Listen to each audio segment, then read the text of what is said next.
han transcurrido después de la hora 8 y vamos a hablar, como les decía, con gente de Política Obrera que está aquí en el piso de la radio. Vamos a presentar luego a nuestro vecino, Germán Díaz Compagnoni, que está aquí. Germán, bienvenido. ¿Cómo te va?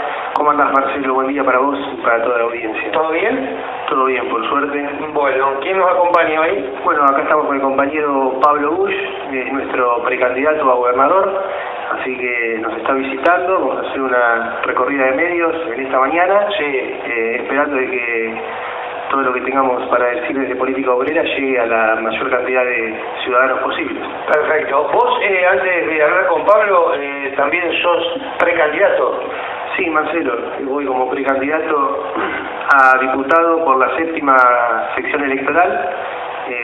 Como nos pasó también en las últimas elecciones, no llegamos a conformar la lista local. Somos un partido que se está rearmando, reestructurando, un partido nuevo, y bueno, sabemos lo que cuesta. Venimos desde hace 2 décadas casi militando y siempre peleándola desde ahí, desde ese lugar, ¿no? Bien, ¿y por qué no se pudo armar lista a nivel distrital? Bueno, no llegamos a lograr la cantidad de nombres necesarios para la conformación de la lista. Cosas que a veces suceden cuando los partidos estamos en pleno crecimiento. Bien, bueno, ya seguramente vamos a hablar contigo de todos estos temas y de cómo viene el panorama con vista a estas pasos. Bueno, Pablo, darte la bienvenida, aquí un gusto tenerte el 25 de mayo. Bueno, muchas gracias. Bien, ¿quién es Pablo Busch? Un trabajador. Yo trabajo en una fábrica hace 15 años, tengo turnos rotativos, lo cual me impide desarrollar con total tranquilidad mi actividad política. Pero bueno, esta vez los compañeros en un congreso votamos como candidato a presidente a Marcelo Ramal y a Patricia Urones, candidata a vicepresidente, y bueno, me propusieron a mí y yo acepté como una lucha más la candidatura a gobernador. Bien. ¿Cuál es la realidad de los trabajadores? La realidad de los trabajadores es, por un lado, un avance muy profundo de la precariedad laboral. Ha crecido el empleo en los últimos meses en la provincia, ha crecido, pero ha crecido sobre la base de una precariedad laboral y una miseria salarial infernal. Esto se ha hecho a la absoluta complicidad de la CGT, de los sindicatos y demás, y en el sector industrial, sé que hay un parque industrial aquí en el 5 de mayo, como los sindicatos vienen pactando salarios a la baja, refuerza las condiciones de flexibilidad laboral. Es decir, un trabajador, como no perdió buena parte de su salario, para llegar a fin de mes o termina trabajando en horas extra 12 horas, o se somete a cláusulas de premio de producción, premios de presentismo, premio de eso, premio de eso, con, digamos, sacrificando de alguna manera más tiempo de su vida o trabajando, matándose, solo para llegar a fin de mes, digamos. En este punto, nosotros, lo de la flexibilidad laboral, no lo planteamos desde un punto de vista sindical. Es decir, no, bueno, una fábrica, 8 horas, 9 horas, 7 horas, una pelea interna, sino que en el problema de la flexibilidad laboral se va la vida del trabajador. Porque un trabajador que tiene que trabajar en turnos rotativos, 12 horas, fines de semana y demás, es indudable que, bueno, sacrifica su vida social, su vida familiar, los asados del fin de semana, las reuniones sociales, todo lo que un trabajador, la vida de un trabajador vale la pena vivir, es sacrificado en función de llegar a fin de mes. Entonces, no es un problema menor lo de la flexibilidad laboral, es un problema, digamos, central de la clase obrera en esta etapa. Y te quiero decir algo más. Lo que está en discusión en la campaña electoral de las listas principales, los que nosotros llamamos los 4 candidatos del FMI, es destruir el derecho laboral. Es decir, terminar de destruir el derecho laboral. Se está planteando una reforma laboral. Sí, exacto, se está planteando una reforma laboral que anule las multas por las violaciones a la ley de contrato de trabajo. Es decir, que usted puede contratar a alguien, violar la ley de empleo y no percibir ningún tipo de multa. Eso por un lado. En segundo lugar, se busca eliminar las indemnizaciones por despido, reemplazarla, modificarla, pero apuntan a que el costo de despedir sea cero. Y lo otro es que quieren incrementar el periodo de prueba, que hoy es de 6 meses, a 12 meses. Por lo tanto, lo que se busca es directamente generar una rotación laboral en las industrias. Creo que, no sé si es el caso del 25 de mayo, pero en toda la gran industria tenés un elenco de gente que la echan, está 6 meses, la echan, está 6 meses, la echan, y va pasando de industria en industria, cuando en realidad el empleo es un empleo permanente, digamos, son trabajos que se hacen todo el tiempo, pero lo usan con personal rotativo. Incrementando a 12 meses, bueno, las patronales van a tener más posibilidades de continuar esa rotación, con la particularidad de que el trabajador de agencia o el que es eventual no tiene derecho a reclamar nada. Es decir, está como, digamos, tiene que decir todo que sí en el trabajo. Entonces, porque ahí el vínculo es un contrato, digamos, ¿no? Y después el empresario o la empresa tiene derecho y la potestad de decir te renuevo o no. Claro, el tema es el siguiente, esa potestad que tiene la empresa hoy es por 6 meses. Claro, y la quieren estirar a 12 meses, pero 12 meses contratado, es decir, las posibilidades, uno va a decir, bueno, pero esto me mejora, yo puedo quedar 12 meses. Sí, pero 12 meses, vas a seguir 12 meses contratado y con la particularidad de que cuando te rajan, no te pagan nada. Es decir, no es que tenés derecho a indemnización. Entonces la discusión, en medio de una precariedad laboral fenomenal, en medio de un avance de la flexibilidad laboral, del trabajo en negro, del retroceso salarial, la discusión electoral, del centro de la discusión electoral, es cómo profundizar todavía más. Ese es el núcleo de la campaña electoral. ¿Con qué objetivo buscan generar una reforma laboral? Con el objetivo de dar un mensaje a los inversores, supuestos inversores, de que si traigan sus dólares a la Argentina. Ese es el discurso con el que se hace. Ya tuvimos un gobierno hace poco tiempo que decía, bueno, ahora viene la lluvia de inversiones, salíamos con paraguas para que no nos moje la lluvia de inversiones, no llovió una puta inversión, lo único que vino son capitales golondrinas que cuando fue el momento propicio se fueron del país y Macri tuvo que pedirle plata al Fondo Monetario, pero inversión industrial no hubo nada, más bien hubo una quiebra generalizada. Ahora, los trabajadores en la condición en la que están no pueden asumir el costo de la mejora de las inversiones, el costo del pago de la deuda, es decir, no se puede ajustar sobre lo ya ajustado. Ayer salió un informe del INDEC que dice que los ocupados de 2017 a hoy perdimos el 21% del poder adquisitivo del salario, o sea, 1/5 del salario lo perdimos. Eso los en blanco, y los en negro arriba del 40%. Es decir, que esto que se está discutiendo hacer, de incrementar la rentabilidad del capital para pagar la deuda, ya se viene haciendo.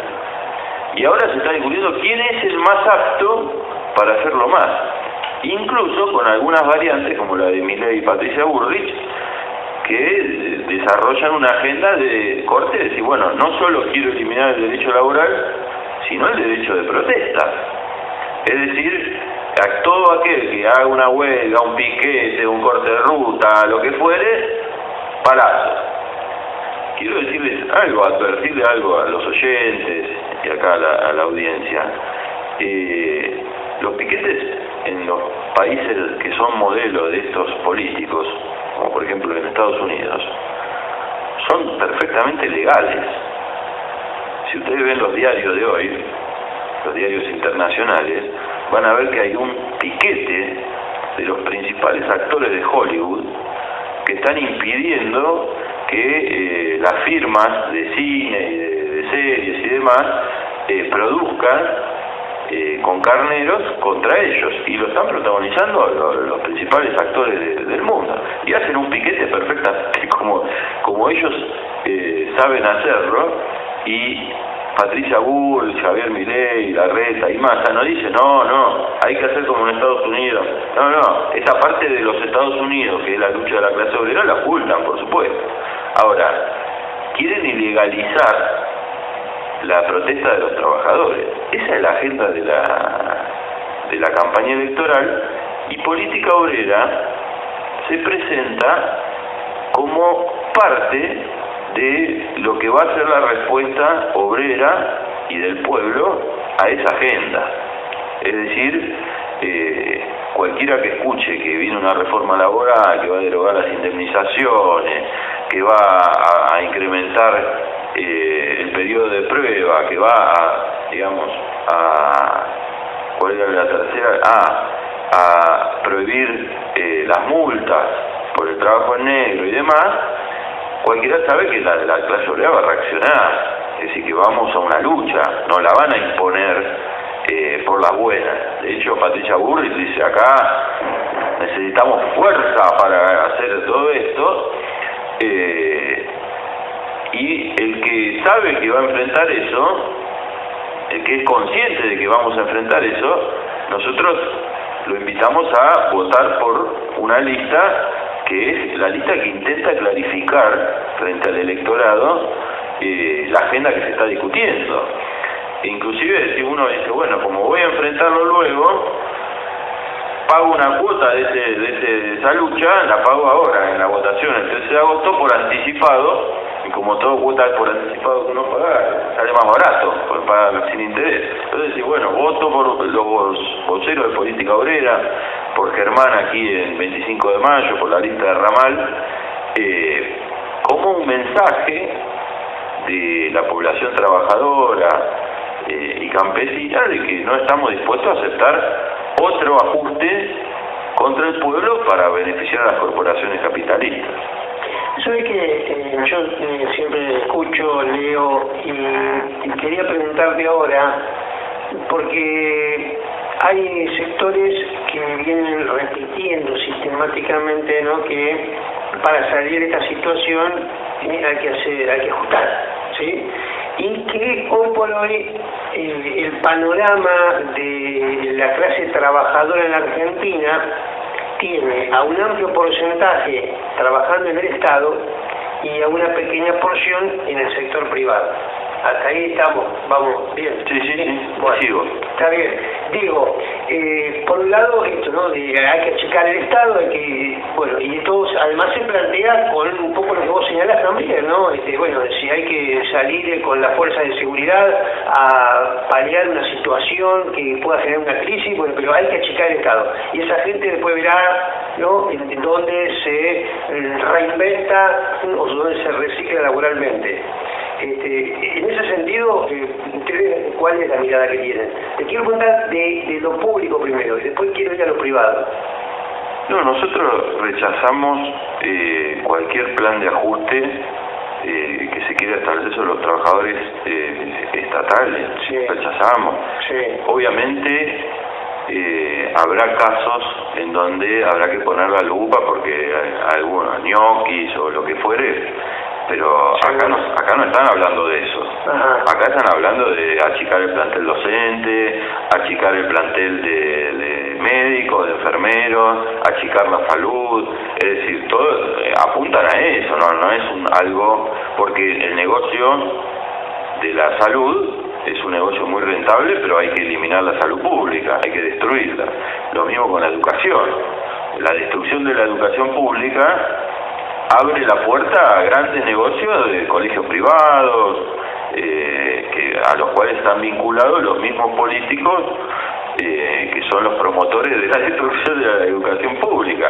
La educación pública hoy se sostiene no por el gobierno, ni mucho menos, sino por la calidad humana de los docentes que sostienen las escuelas y se la bancan, pero tienen un presupuesto ajustadísimo, tienen una distribución de alimentos que siempre es motivo de denuncia de parte de los docentes, tienen una infraestructura que está siempre en crisis, que ha generado inclusive accidentes mortales y demás, y lo principal, si usted quiere una educación pública de calidad, ¿por dónde empieza? Y paguele un salario como se debe a los docentes, y los docentes le ganan chauchas y palitos, y 2 por 3 los docentes hacen huelgas autoconvocadas, y hacen huelgas autoconvocadas pasando por arriba del gremio kirchnerista de Baradel. Es decir, el gremio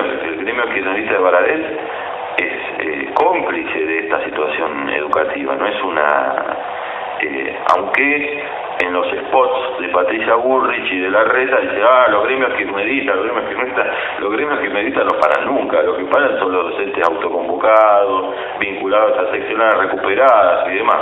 Sí, ahora quería seguir la pregunta vos. Dale. Sí, no, y te quería preguntar por el tema de lo privado, porque dicen, hay poco empleo genuino, poco empleo privado, pero digamos también cuando uno entra a profundizar, hay precarización, por ahí los trabajadores del sector privado no cobran lo que algunos creen o imaginan que deberían cobrar o que perciben, ¿no? Porque después surgen muchas veces las comparaciones, ¿no? Lo que podría cobrar el empleo privado, lo que cobra el empleo público, y muchas veces el empleo público paga mejor que el empleo privado. Entonces, digamos, esa discusión a veces queda no ahí flotando y carece de sustento, ¿no? y de fundamento a la hora de debatirlo.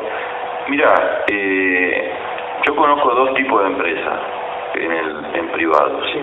Una es como la que yo trabajo. ¿Cómo es? Te tenés que matar, vivís ahí adentro y tenés un buen sueldo, pero no tenés vida para gastarlo.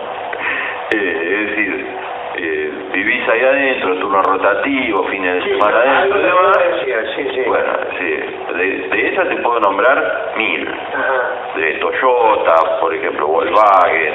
Bueno, son todas industrias que pagan buenos sueldos, pero dejas tu vida ahí. Y otras empresas, como las que vos decís, que son empresas donde por ahí no trabajas tanto, no tantas horas, pero tenés un sueldo de mierda. Es decir, sueldito de 80 lucas, de 120 lucas, que hoy, salvo Grabois, que hace votos de pobreza y vive con 200 lucas, no vive nadie. Sí, hoy con menos de 400.000 pesos no vive ninguna familia. Es decir, no debería vivir ninguna familia. Es decir, vivís, pero con una gran postergación y un gran endeudamiento. Sí. Ahora, quiero ir más a fondo de lo que vos decís, porque hay un debate interesantísimo entre los candidatos de Juntos por el Cambio. Porque Patricia Bullrich dijo, bueno, nosotros sacamos el cepo el día 1. Sí. Y le preguntaron, ¿y cómo? Y dice, bueno, con un blindaje del FMI. ¿No? Entonces dice, blindaje del FMI, qué sé yo, y dice, bueno, Patricia, dice, eso es lo que hizo De la Rúa en el 2000 y lo que hizo Macri en 2017. Y los 2 blindajes terminaron en una fuga de capitales. O sea que no blindaron más que a lo que se quería ir. Bueno, y entonces habla ahora Larreta y dice, no, crédito al FMI no nos van a dar.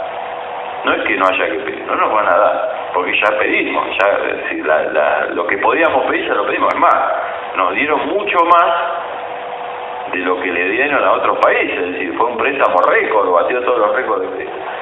Y ahí viene lo que dice Rodríguez Larreta, dice, mire, para nosotros necesitamos que entren dólares. Sí. Pero para que entren los dólares, nosotros tenemos que dar mensajes claros.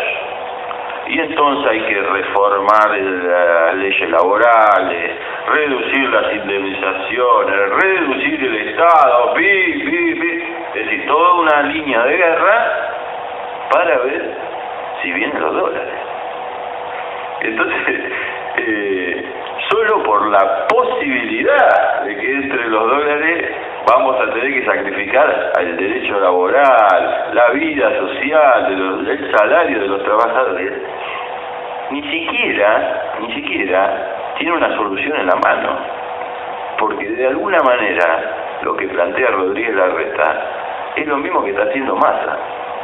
Sí, bueno, ir llevándola, viendo por acá, por allá, mejorando tal o cual cosita, a la espera de que llueva o que venga alguien e invierta dólares acá. Ahora, nadie va a poner dólares acá hasta que levanten el cepo. Pero si levantan el cepo, se van los dólares que están. Entonces, no tienen salida. En nombre de una supuesta salida, quieren llevar adelante un plan de guerra contra la clase obrera, y nosotros tenemos que votar y luchar contra este plan de guerra, porque no se va a solucionar con una votación. Acá va a haber que ir a una lucha popular para que esta agenda de gobierno caiga. Pero qué mejor que empezar votando por candidatos como Marcelo Ramal, que tiene 50 años de trayectoria luchando contra este tipo de ajustes. Esa es la propuesta de política obrera. Ahora bien, quiero decirte algo más. Nosotros tenemos un gran esfuerzo, hemos hecho un gran esfuerzo por conseguir la legalidad. Como Germán alguna vez habrá contado o describía recién, bueno, somos un partido que fue escindido del Partido Obrero y hemos hecho un gran sacrificio para conquistar la legalidad. Ahora, este debate que planteamos acá, nosotros queremos que llegue al debate nacional. Es decir, no queremos que lleguen 4 voces ajustadoras a la elección de octubre. Por eso es que a los trabajadores, a los que escuchan el programa y demás, les planteamos que voten por política obrera en estas PASO, solamente por el derecho democrático de esta fuerza para pasar a la elección de octubre. Después en octubre por ahí pueden votar por otro, pero sería muy importante que Marcelo Ramal, Jorge Altamira y luchadores tan reconocidos tengan la posibilidad de derrotar en los debates presidenciales a los candidatos del ajuste y del FMI. Es vital para la clase obrera. Sería un avance muy importante. ¿Cuánto hacemos que militar? 20 años. ¿Y por qué, digamos, el CIPE, ¿no? Y la organización? Porque si hay algo que a la izquierda no se le discute son sus pensamientos, ¿no? Y nos mantienen con Germán y con los otros muchachos, muchas veces lo hemos charlado acá, eso se valora, pero digamos, la autocrítica que uno puede hacer, ¿no? Como grupo político, ¿por qué no ha podido aprovechar este proceso, los trabajadores o ustedes que son quienes lo representan? ¿Cuál es el motivo? Bueno, creo que diste en el clavo del problema. La izquierda tuvo una gran oportunidad. De 2011, 2013, 2015 iba para arriba. Ahí hubo un debate dentro del Frente de Izquierda, un debate muy profundo, que es decir, tenía que ver con que si la izquierda se presentaba frente al régimen como un jugador más del régimen, o si se presentaba frente a los trabajadores con una opción contra el régimen capitalista.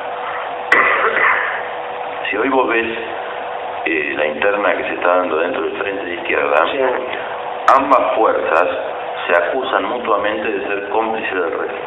Uno por ser cómplice de la justicia y el otro por ser cómplice del kirchnerismo.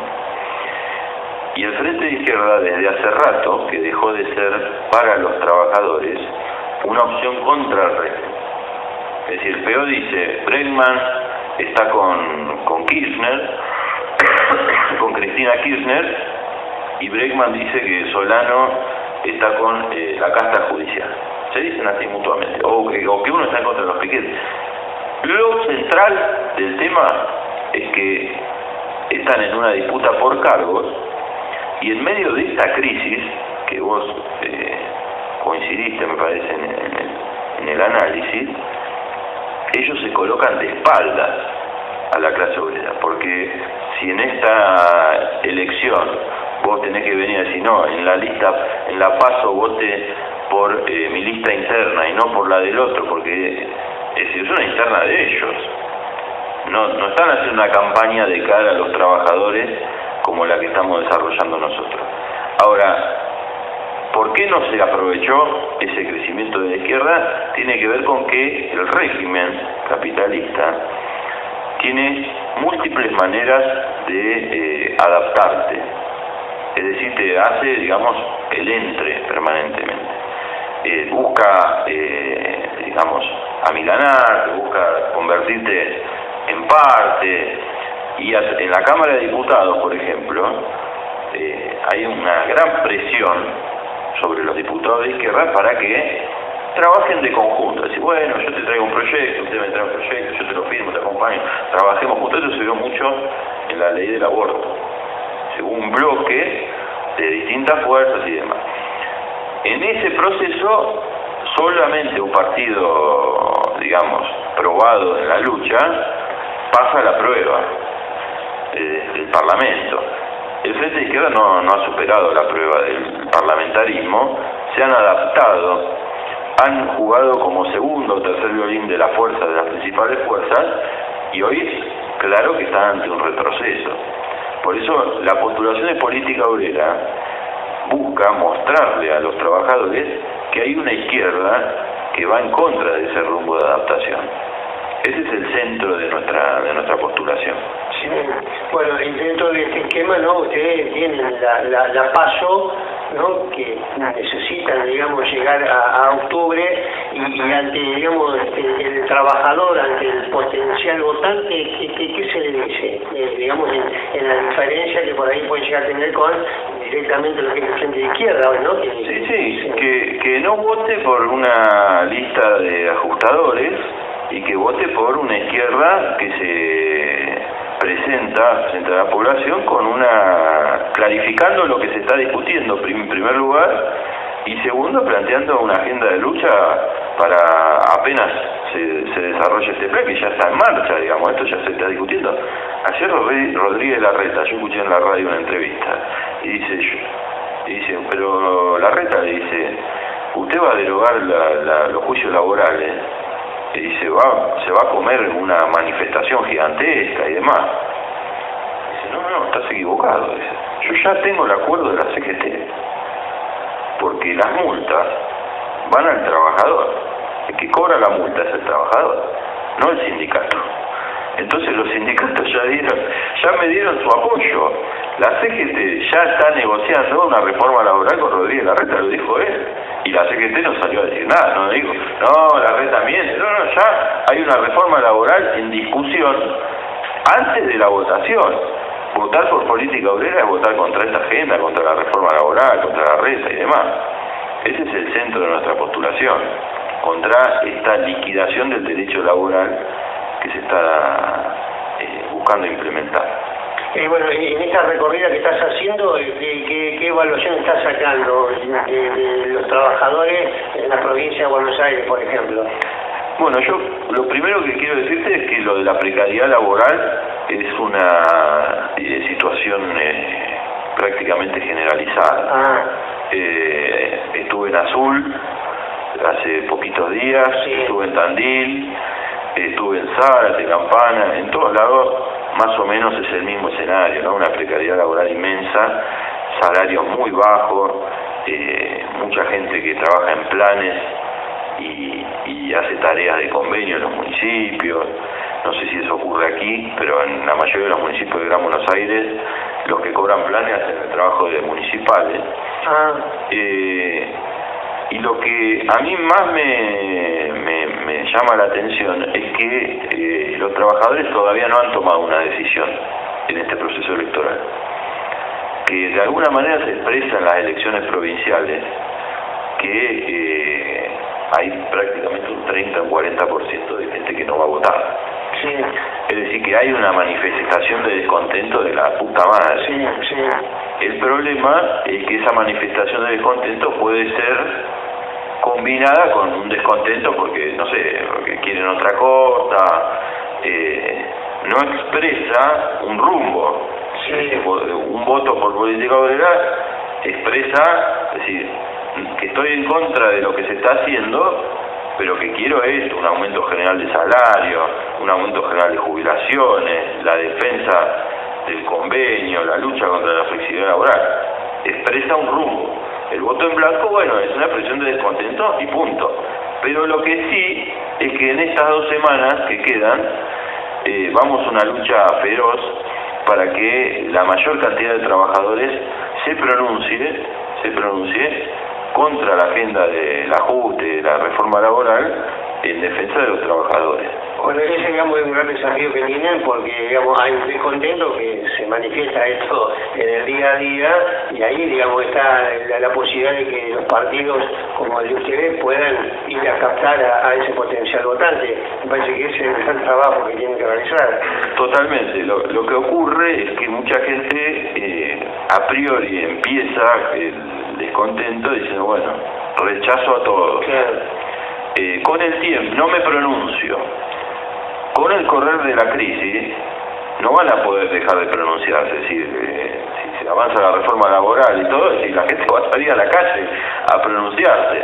Bueno, cuanto antes nos pronunciemos en contra de esto, mejor nos va a ir. Eso es indudable. Por eso es que invitamos a los oyentes, a la población, a votar por una lista con Germán Díaz, con Marcelo Ramal, de luchadores comprobados y verificados. Bien, es fundamental que todo lo que sea la clase trabajadora pueda mejorar sus condiciones, ¿no? Y desde ahí, por ahí, dar vuelta a lo que hoy son las debilidades que tiene el país.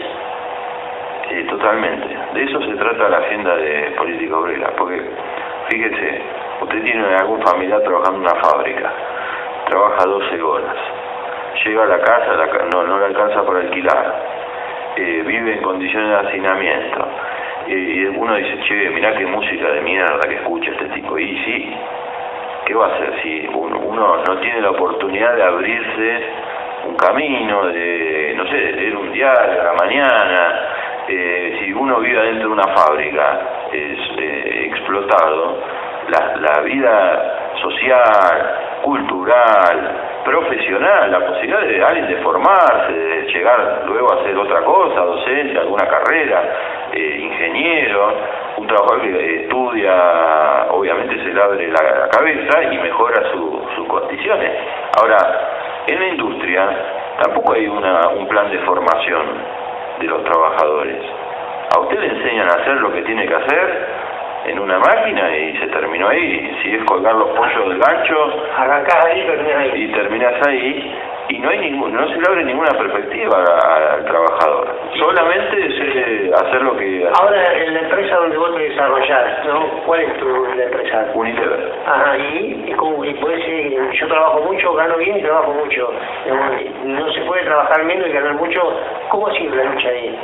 Mirá, nosotros hemos desarrollado, cuando yo empecé como delegado en la fábrica, en el 2011, nosotros trabajamos 6 días a la semana. Es decir, todos los sábados de mi vida estaban ahí adentro. Sí. Sábado a la tarde, domingo a la noche. Hicimos una huelga de un mes para no trabajar más el sábado a la tarde. Ajá. Cuando yo planteé la primera vez que había que no trabajar más el sábado a la tarde, los viejos de la fábrica me miraban y me decían, pero eso, no sé, eso de que trabajamos el sábado a la tarde está acá desde que existe la fábrica. Claro. No se puede cambiar. Y lo cambiamos con una huelga. Luego sacamos el domingo a la noche. Hicimos otra huelga, esta vez de una semana, y bueno, nos quedó el sábado a la mañana pendiente, y ahora hicimos una huelga hace poquito, todavía no lo conseguimos, pero más temprano que tarde lo vamos a conseguir. Ajá. Ahora, el capitalista no te va a decir, uy, qué bueno, vamos a reducirte la jornada. El capitalista te quiere exprimir hasta la última gota de sangre. Es decir, si te pudiera tener trabajando 16 horas, lo haría. Todas las mejoras que tiene el trabajador respecto de los trabajadores del siglo XIX son conquistadas a través de la lucha. Si fuera por los capitalistas seguiríamos trabajando 16 horas como en el siglo XIX. Ahora vos dices, no, pero el capitalismo, escucho a algunos periodistas que dicen, no, el capitalismo mejoró las condiciones de vida, mejoró esto, mejoró eso. No, es todo parte de una lucha de los trabajadores, que han conquistado las obras sociales, el derecho a la salud, el derecho a la educación, el derecho a la cultura. No vino de, se reunió el directorio hoy y queremos mejorarle la vida a la plantilla. De ninguna manera, es al revés. Son los trabajadores que a través de huelgas, de piquete, de protesta, de esto, de aquello, consiguen mejorarse su vida. Ese es el núcleo de la discusión de esta elección. Es impresionante que sea tan cristalino, porque en otro momento dicen, no, vamos a mejorar el país, vamos a hacer esto, vamos a hacer esto, y después le sacudía. Menem hizo eso, ¿no? Dijo, no, vamos a hacer esto, vamos a hacer el salariato, se hacía el caudillo provincial, y después metió la reforma laboral, los despidos, pero las privatizaciones. Pero esto es una competencia de a ver quién es el más apto para hacerle la guerra a los trabajadores, y incluso los candidatos del gobierno, que no están privados de promover una reforma laboral. Es decir, no la declaran tan abiertamente como los otros, pero de alguna manera lo que se vino desarrollando en estos años es un retroceso salarial de los trabajadores fenomenal, y un crecimiento del país y de las ganancias de los capitalistas. Es decir, que creció el país sobre las espaldas de los trabajadores. Bueno, es el momento de que se ensanchen las espaldas de los trabajadores y la rentabilidad de los capitalistas se disminuya. Es decir, que sea el interés de los trabajadores el que está primero. Es muy importante la pregunta que vos hiciste. Te hago la última, porque sé que andan de recorrida, pero son interesantes los temas, porque muchas veces hay, y sobre todo en época de campaña, discursos, ¿no?, que yo los tomo muy banales, ¿no?, que después hay que profundizarlo, porque muchas veces dice, y no hay el empresario, el sector privado tampoco asume compromisos con más trabajadores, porque las reglas del juego no son claras. Entonces tiene temor, tiene miedo, ¿qué pasa si sumo más gente? Bueno, eso, digamos, en política obrera, digamos, cómo lo enfocan, ¿no? Primero, qué diagnóstico tienen, y segundo, digamos, por dónde la salida. Sí, primero que es falso de toda falsedad, es una mentira olímpica, porque las empresas, primero que toman gente cuando necesitan. Es decir, si hay que hacer más cajas, van a tomar la gente, y si no hay que hacer más cajas, no van a tomar la gente, primero. No hay bondades. Claro, exacto. Y segundo, la estabilidad jurídica que reclaman. Dice, no, yo quiero tener reglas claras, piripipi. Lo que están diciendo, que vos caracterizaste muy bien como un discurso banal, superficial, lo que están diciendo en realidad es que quieren una carta blanca para hacer lo que quieran con los trabajadores, y que después no venga nadie a decir, mire, acá no había condiciones de seguridad, se murió un trabajador en un accidente laboral, usted va a tener que enfrentar un juicio. No, pero yo la estabilidad jurídica, no, ¿cómo? Las reglas claras. Es decir, lo que reclaman es exactamente la anulación del derecho laboral. Por eso lo que crece en la industria son los monotributistas, los factureros. Y fíjese que el monotributista, ¿qué no tiene? No tiene vacaciones, no tiene licencia laboral, no tiene aguinaldo, no tiene todos los derechos laborales que goza un trabajador de convenio, el monotributista no lo tiene. Hay una tendencia que ha ido creciendo en eso, digamos, las empresas te suman, pero en calidad de monotributista. Por supuesto, y entonces uno dice, mira cómo creció el emprendedurismo en el país, hay 2 millones de monotributistas, son todos empleados, hacen la misma tarea que el otro que es de convenio. Por ejemplo, en las empresas, en la industria, los empleados del taller están siendo los mecánicos, los electricistas, ¿conoces? Son reemplazados por monotributistas.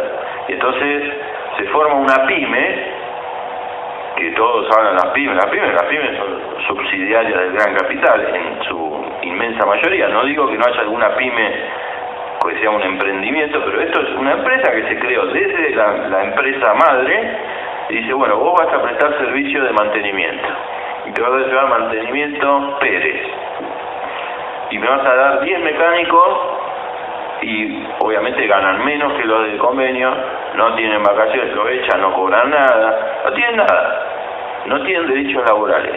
Hacia eso apunta la agenda que se está discutiendo en las elecciones. Ahora, cuando un capitalista habla de reglas claras, estabilidad jurídica y demás, agárrense los bolsillos porque es un capitalista que quiere violar todas las leyes y que no nadie le venga después a reclamar nada. De eso se trata. Bien. ¿Política obrera qué lista es para estas elecciones? ¿Pasó? 322 en la provincia de Buenos Aires, la nacional no sé, pero búsquenlo acá Germán, seguramente nos van a encontrar a todos ahí. Bien, bueno, gracias por haber venido, éxito y seguiremos hablando en otro momento. No, muchas gracias a vos por la nota, una de las más lindas que hice hasta ahora. Bueno, gracias Germán por haber venido. No, Marcelo, gracias a vos. Bien, así pasaban los invitados de hoy de Política Obrera, Pablo Bush, precandidato a gobernador, y Germán Díaz Compagnoni, que es precandidato a diputado por la 7ª sección electoral. Pausa y volvemos.